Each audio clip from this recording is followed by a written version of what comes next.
ঝালকাঠির কাঠালিয়া উপজেলার শোলজালিয়া ইউনিয়ন বিএনপির উদ্যোগে বিএনপি চেয়ারপারসন বেগম খালেদা জিয়া রোগ মুক্তি কামনায় মিলাদ, দোয়া ও ইফতার মাহফিল অনুষ্ঠিত হয়েছে।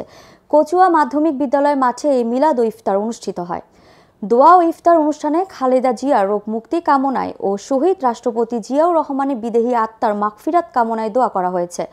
উপজেলা বিএনপি যুগ্ম সাধারণ সম্পাদক মোহাম্মদ সালমান খান বিপ্লবের সঞ্চালনায় এবং ইউনিয়ন বিএনপির সাধারণ সম্পাদক মোহাম্মদ মোস্তফা হেলাল কিরণের সভাপতিত্বে প্রধান অতিথি হিসেবে বক্তব্য রাখেন বিএনপির কেন্দ্রীয় কমিটির ধর্ম বিষয়ক সম্পাদক মোহাম্মদ রফিকুল ইসলাম জামাল।